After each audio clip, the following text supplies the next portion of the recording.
Hey, what's up, everybody? Thank you for joining today's Zoom. We're going to be talking about daily intentional actions and what are some specific steps you can take for that.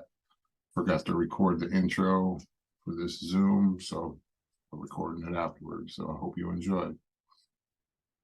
And it is a grind, right? But it's finding the things that you can control and starting super small, like super small. Like today, by the time I woke up, got the kids to school, I had my first day at my kids' school today. I didn't even get a workout in. I didn't even do, thank you, thank you.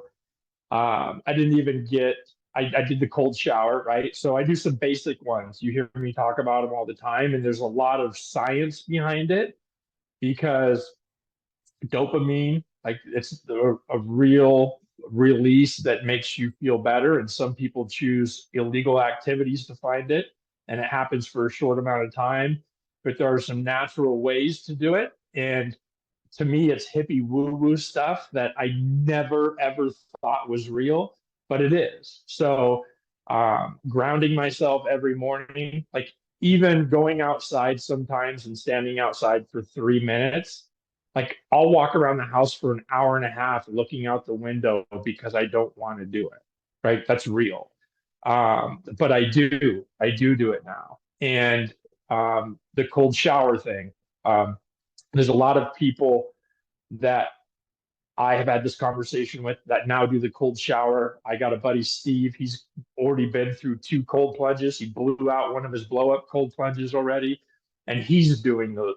Those aren't even really exercise, right? Standing outside barefoot and standing in a cold shower.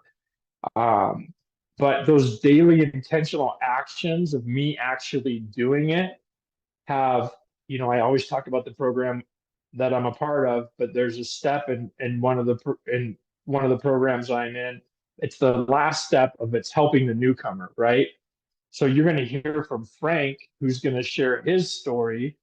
And, him and I have had conversations before he got started. And now some days he's outperforming me. So it's the daily things that you can control when you can control it and giving yourself grace when you can. That's the biggest part, right? Even with my diet, I'm now at a spot where I'm comfortable and I can get a little bit more loosey goosey. But on the journey of losing this weight, I would have a bad day and I would get so far in my head, it would ruin a week. And I didn't give myself that space.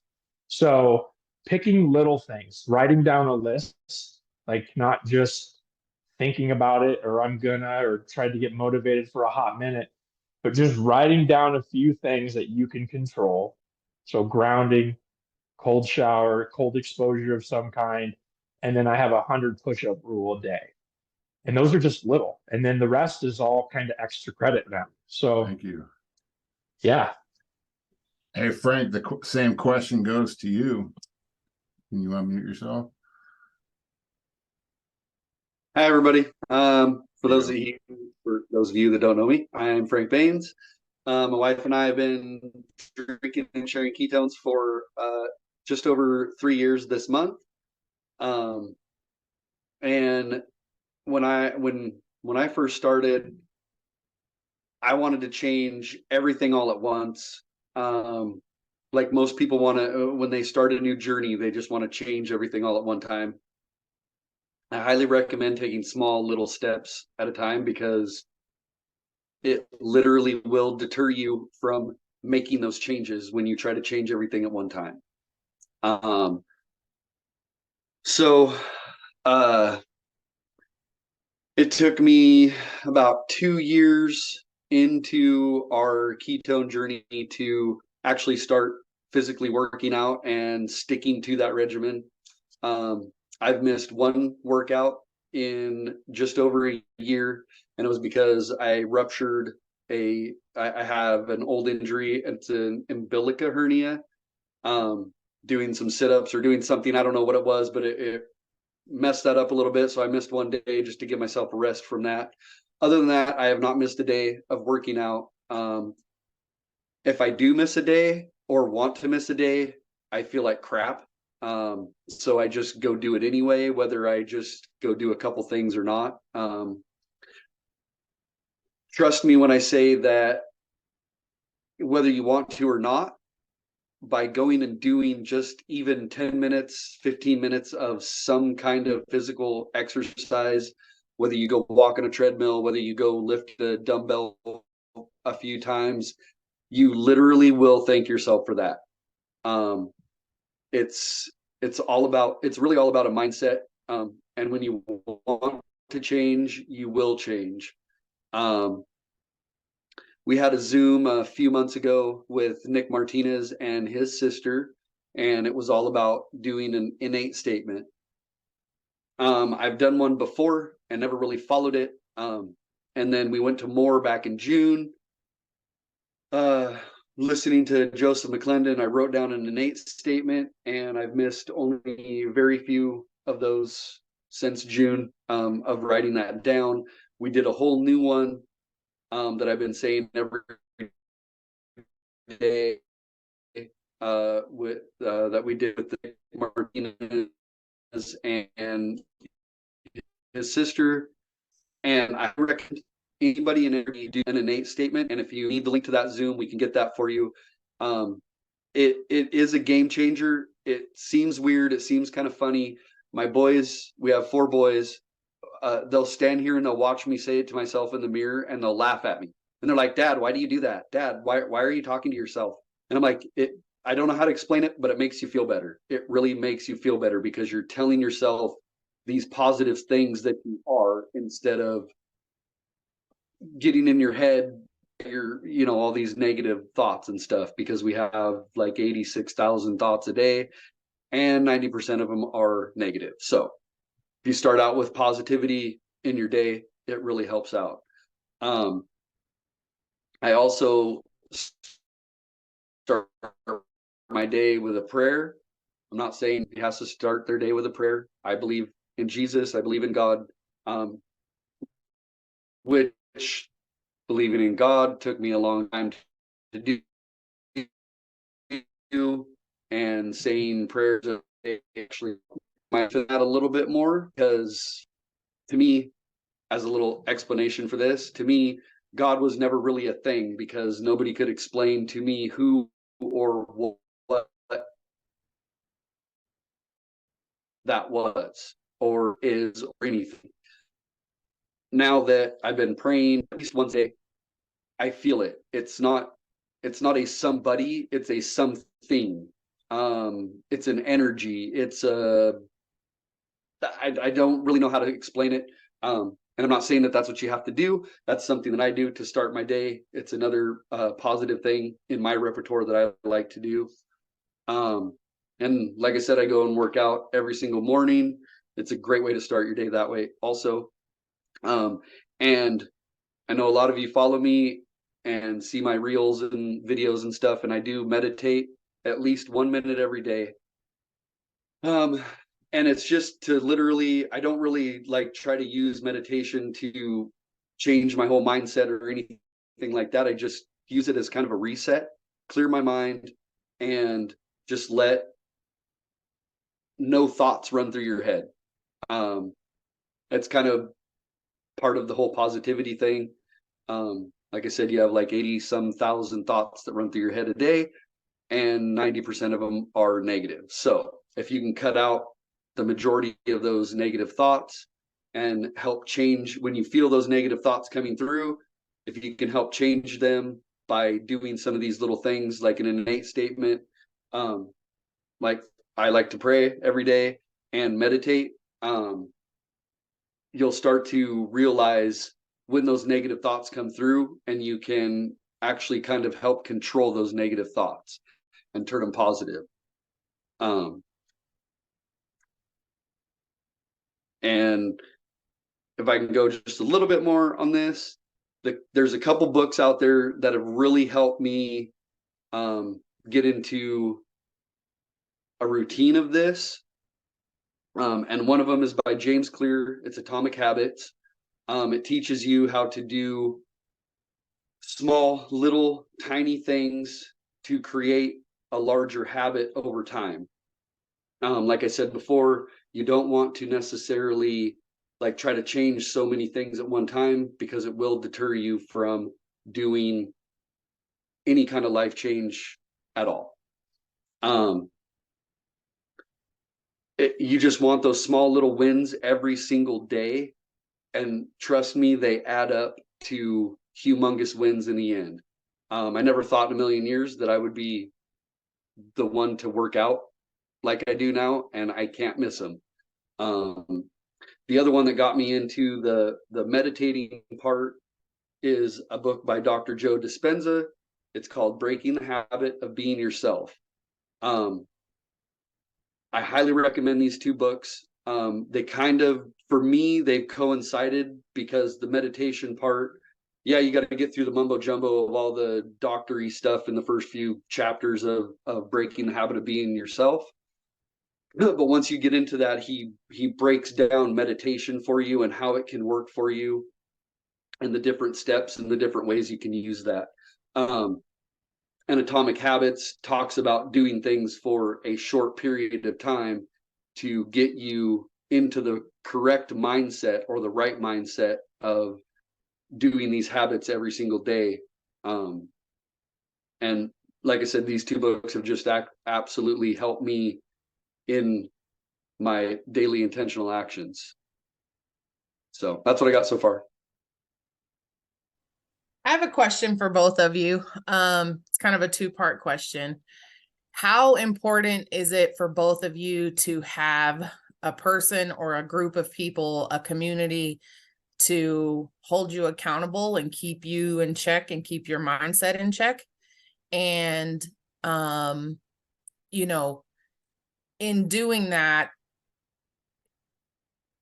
what are the benefits that you get from the community as far as that goes?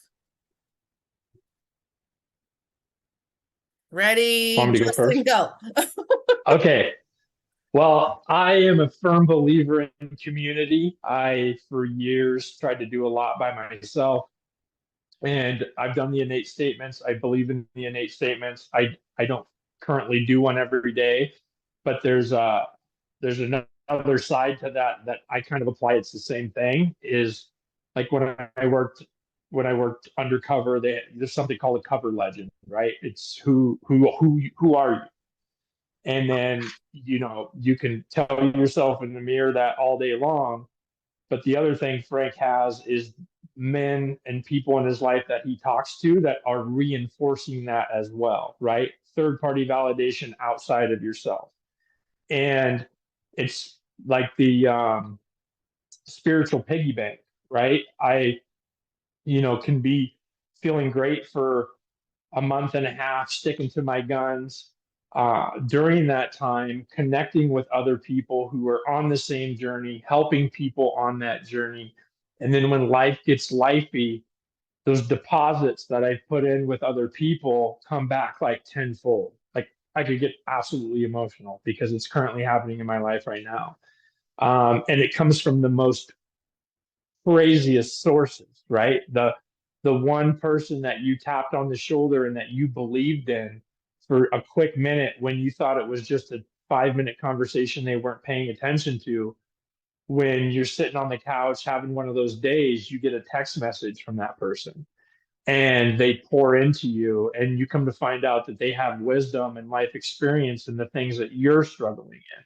So, this is much bigger than just prove it and ketones. Like we can add that as, like, I call it it's a lifestyle supplement, right? It's an everyday foundational thing that you can add. But adding the community with it, with, for one, other people that are using it and other people who believe the same things that you believe in, it's huge. And there's this weird growth process that happens. There's this lonely period that I remember, a couple years ago when I really started leaning into this, where the people that you're pouring into, you find your like-minded people. There might be one and two, but you're outnumbered by the people who are hanging on to the old you. So finding a community is important, but then also finding the right community, the people who are going to reinforce what you've been saying for a long time and to hold you accountable, and self-policing. For somebody to call me on my, shit, I don't know if we're streaming or whatever, but is so important because I'll believe my own shit. So finding real people on the same journey for the right reasons that are cheering you on, I think is I don't know if this is possible without that. I really don't. I think you can muscle it and make it work for a hot minute, but it'll fall apart. I just don't think you can stay consistent. So I think it's paramount. As you can see, so I come from another community. It's not a rehab community or recovery community or anything like that. As you can see behind me, I have discs on my wall. I come from the disc golf community. And I've said it before that disc golf and this Prove It community is almost one and the same, aside from most of the drugs and alcohol that get used in the disc golf community. However, I've pulled myself away from that part of it. They drink something, we drink something, you know what I mean? So it kind of works out in the same. However, the disc golf community has always, like the Prove It community, come together when per se, like I've never had my bag stolen, but I know plenty of people that have had their cars broke into. They've had all their discs stolen out of their car, and the community comes together and hooks them up with a brand new bag. They give them discs. If someone needs help with something, we've always been there to go help. Like per se, hey, there's a work party going on at the course this day. We'll go and help out at a work party, to help get the course ready, whether it be for a tournament or just to help clean the course up. Disc golf is a player maintained sport. There's not a lot at parks because there's usually tons of people at those type of parks, where it would be nice to have some disc golf courses. Trust me, everywhere I go, I look for them. But with this community, the Prove It community, it's I wouldn't be a year into working out if it wasn't for this community. I have people like Tabitha that helped keep me going. I have people like Justin that helped get me started, because with his transformation, and it was absolutely incredible. Like one day he was, which I didn't even realize it, but he had gained all his weight back. And then all of a sudden, like, he moved to Colorado and he showed up here to Washington for an event. And I was like, bro, what are you doing? And it just kind of fell from there. And without being able to talk to somebody and have a mentor like Justin, to be honest with you, I would probably definitely not be in the spot that I am right now. I have a quote, actually, if I could bust this quote out real quick, that really goes well with this. I still have a long way to go. However, I'm already so far from where I used to be. I am very proud of that. And like I said, if it wasn't for Justin and being able to talk to him or anybody else in this community, like James, Tabitha, Aaron, I would not be the person I am today, and I would not be where I'm at today. So that's where I'm at. We love you, buddy. Much love too. Aaron, you got anything else? Yeah, I do actually. So a lot of you the last couple of days, I've done a couple of lives about life stuff coming up and being able to, keep your head in the game regardless of what other stuff is going on. And from the business aspect, I think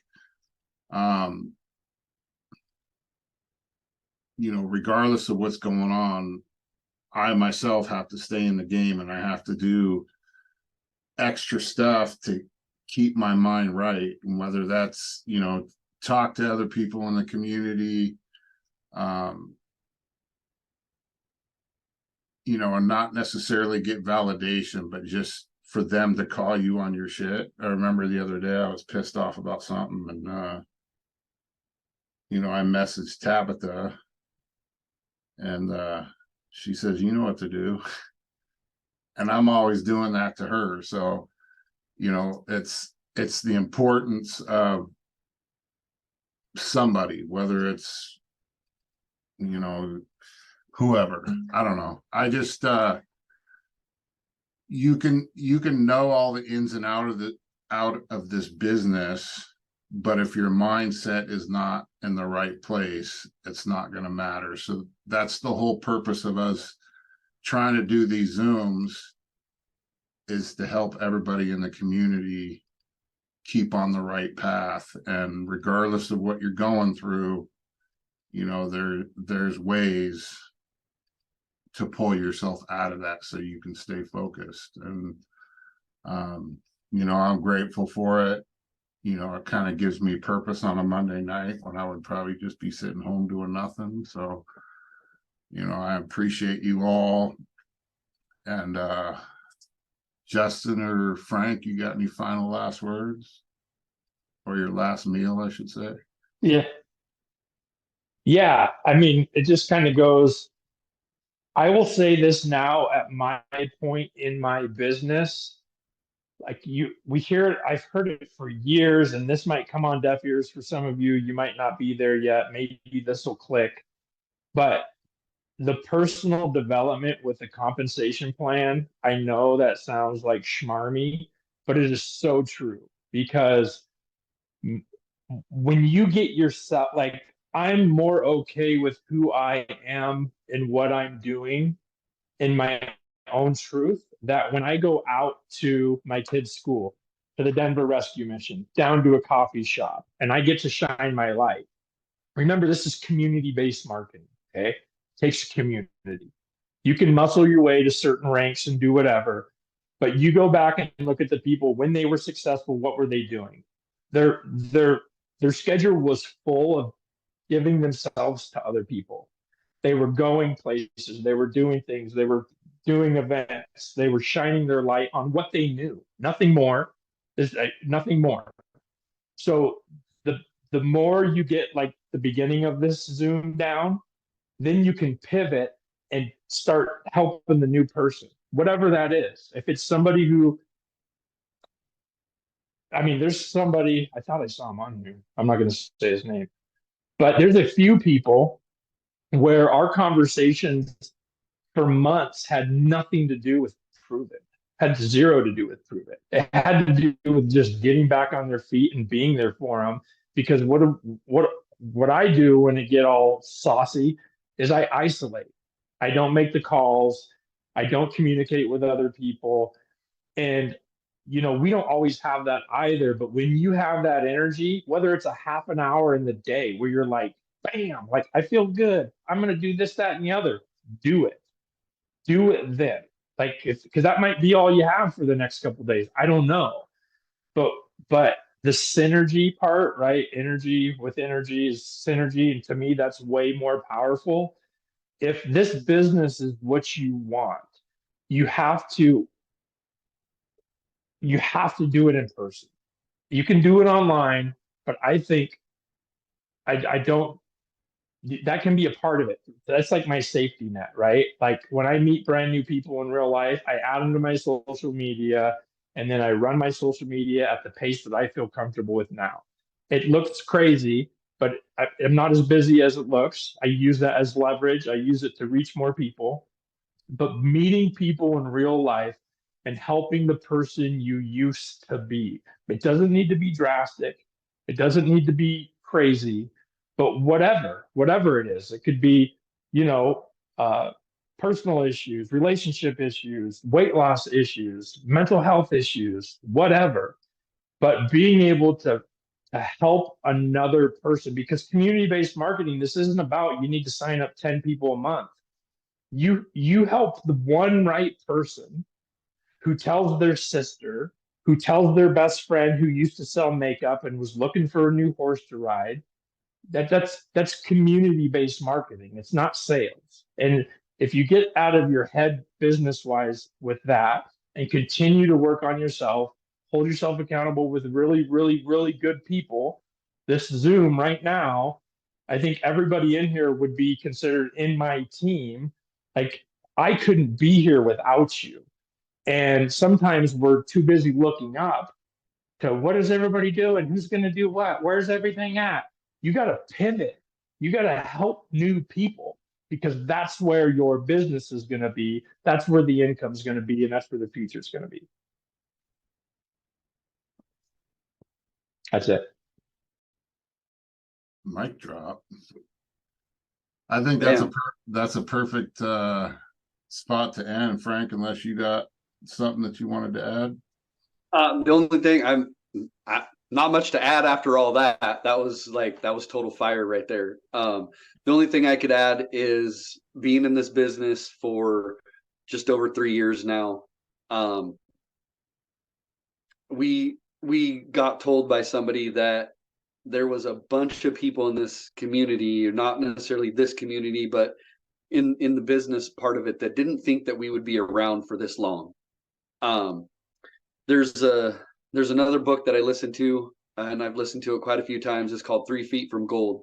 They talk about stickability, which basically means what our CEO, Brian Underwood, says all the time. 90% of life is showing up. If you stick around long enough, things will start to happen. Things will change. Your mindset will be different. You are and will be just like the 5 people that you hang around with most. You're going to hang around with a bunch of drunks and alcoholics. You're going to be the next one. You hang around with a bunch of positive, happy-go-lucky people. You will be the next one. You hang around with a bunch of millionaires. You will be the next one. It just takes a little bit of work. It takes a little bit of time. I don't remember who says it, but there's another quote type thing, whatever, something that, let's see if I can remember it. Over what people don't see you doing, they only see in the spotlight. Like Joe Frazier, he would go and run miles and miles and miles and train hours on end to be one of the great boxing legends in the entire world. But people only saw the spotlight of him doing that. So he was an overnight success to everybody, but they didn't see all the training that went behind it. That's like us in this business. Nobody really sees a whole bunch of the behind the scenes stuff that it takes to get there. Everybody just sees you winning and they're like, oh, this dude's an overnight success. Well, I mean, it's been 3 years and I'm still not an overnight success. It could take another 10 years. You know, it's been 5 years for Justin and he's starting to become that overnight success. So that's about what I got for that. Yeah, thank you guys. This has been awesome. Thanks so much, Frank and Justin. This has been amazing.